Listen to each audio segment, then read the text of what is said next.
मैं कल कराची से वापस आया और शायद आप में से कुछ को पता हो कि कल हमने वो इस्लामाबाद में जो मंदिर बना था उधर मैंने असर की नमाज पढ़ा के उसको बाबरी मस्जिद डिक्लेयर कर दिया। अल्हम्दुलिल्लाह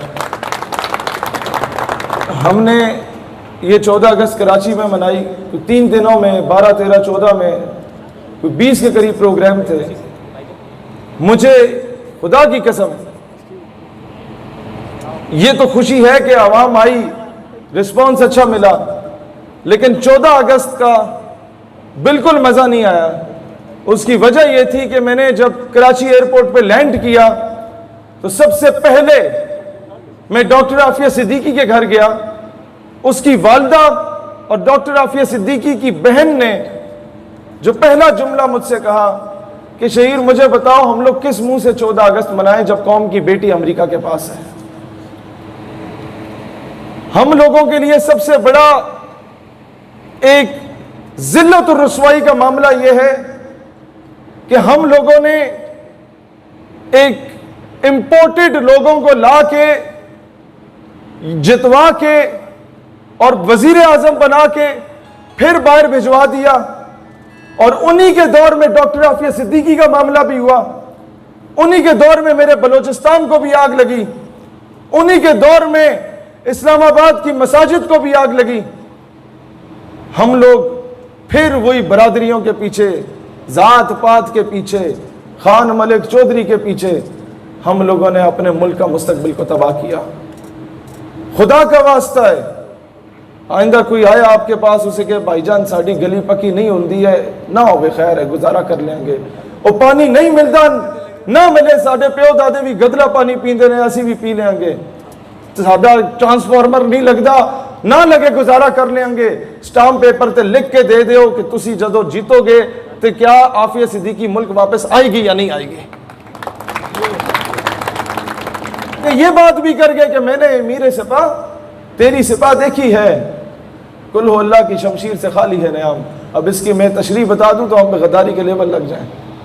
लेकिन मामला यह है दोस्तान ज़िवकार, आज के बाद एक वादा करके उठना है कि हर 5 साल के बाद जो हम लोग बिरयानी की प्लेट और कीमे वाले नान पे अपने ज़मीर का सौदा कर देते हैं, आज के बाद नहीं करेंगे इंशाअल्लाह। आज के बाद जो हर एक और भी वादा करो, शादी ब्याह पे जाते हैं ना तो आप देखते हैं कि तमाम सियासी रहनुमा एक ही टेबल पे खाना खा रहे होते हैं। इसी तरह होता है ना, हम उनके पीछे एक दूसरे के राह बंद कर देते हैं, भाई भाई से लड़ पड़ता है। आज के बाद वादा करो सियासी इख्तिलाफ अपनी जगह, एक दूसरे का राह नहीं बंद कर सो बरादरियां नहीं खराब कर सो। इस बार तो चेयरमैन कश्मीर कमेटी की मौजूदगी में मैंने एक बात की, वो ब्रीफिंग दे रहे थे हमें, कहते हैं कि पाकिस्तान का जो मसला कश्मीर पे मौकफ था वो अमेरिकी पार्लियामेंट में जिक्र किया गया। ये बहुत बड़ी कामयाबी है। मुझे हंसी आ गई, कब तक ये लुचे लफंगों वाले काम करोगे। जिक्र हो गया, जिक्र से आज़ाद हुआ। आइए सतकाल गाँव है ना, सतकाल है ना, आपके सतकाल गांव के घर पे मैं कब्जा कर लेता हूं और आप लोग जो है वो डिंगनाड़ी में बैठ के जलसे कर रहे हैं, शहीर हमारे घर का कब्जा छोड़ो, तो मैं छोड़ूंगा जब तक तुसी डंडा लेके नहीं आओगे मैं तो नहीं छोड़ना। तो ये ड्रामेबाजी नहीं है, कश्मीर इसके अलावा हल नहीं होगा दोस्तान ज़िवकार। अब उन्होंने ये बात की कि अमेरिका में यह जिक्र हो रहा है। मैंने कहा भाईजान, पिंड का चौधरी अगर आपकी बेटी को अगवा करके ले जाए और दूसरे पिंड का चौधरी आके आपके घर के कमरे पे कब्जा कर ले और आप अपने पिंड के चौधरी को बोलें कि जी ये कब्जा छुड़वा दो, तो पूरा पिंड आपको बगैरत बोलेगा कि किसके पास जाके भीख मांग रहे हैं। तो जो आफिया सिद्दीकी को उठा के ले जाए उससे बोलो कि कश्मीर वापस करा दे, तो दुनिया हमें बगैरत नहीं बोलेगी। फिर क्या हुआ, हमसे पूछा गया, एक MNA साहिबा थी, नाम लेना मुनासिब नहीं समझूंगा क्योंकि पहले भी जिक्र किया, किसी का पिंडी घेब में जाके ये गवाह हैं, उन्होंने फिर केसेस खुलवा दिए थे। वो कहते हैं जी हमारे साथ ज्यादती होती है।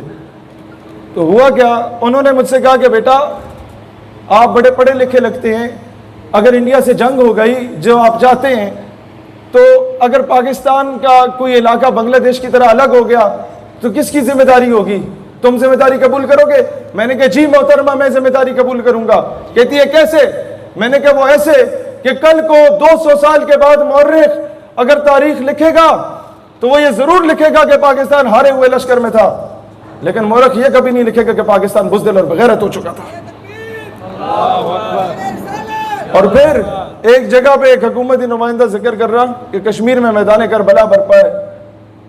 मैंने फौरन रोका, मैंने कहा क्या मतलब, कश्मीरी क्या है? कहता है हुसैनी है। ये बहुत काबिल गौर बात है। मैंने कहा कश्मीरी क्या है? कहता हुसैनी है। मैंने कहा और हिंदुस्तानी फौज? कहता है यजीदी है। मैंने कहा आप सोच के जवाब देना, बताओ कूफे वाला कौन है?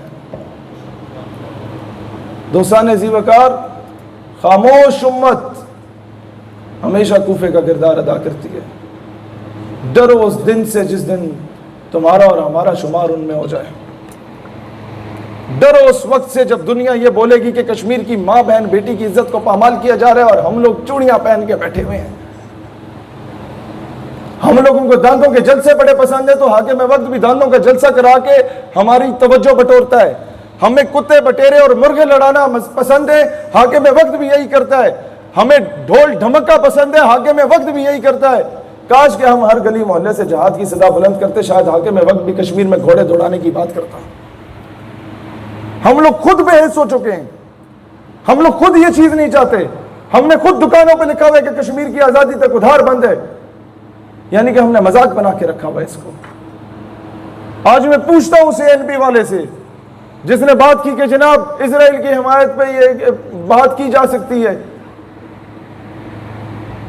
तसव्वुर कर लो खुद को कि तुम्हारी बेटी अगर जा रही हो बाया करके और उसको रास्ते में इजरायली मर्द जिस तरह फलस्तीनी बेटी के साथ करते हैं, दुपट्टा खींच लेते हैं, अंडे उसके सर पे फोड़ते हैं, पानी फेंकते हैं और फिर कह कहे लगा रहे होते हैं।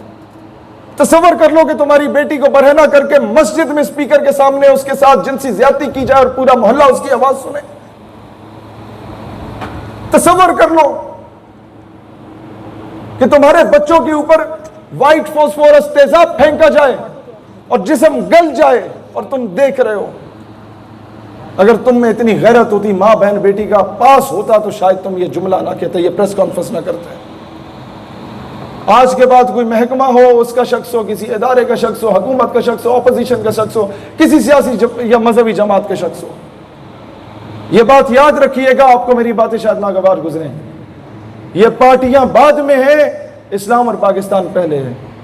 कोई भी पाकिस्तान इसके नजरिए और कश्मीर या फलस्तीन के नाम पे समझौता करे, जूते की नोक पे रखो उसे, चाहे वो कितना बड़ा नवाब वडेरा या किसी पार्टी के सरबराह क्यों ना हो।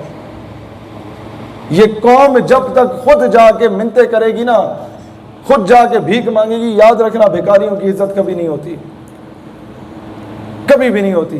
फिर बड़े बड़े वज़ीर आज़म को एयरपोर्ट पे नंगा करके चेक करना पड़ता है, और वो नहीं नंगे हो रहे थे, हम नंगे हो रहे होते हैं बहैसियत कौम, क्योंकि हम भिखारी हो गए हैं।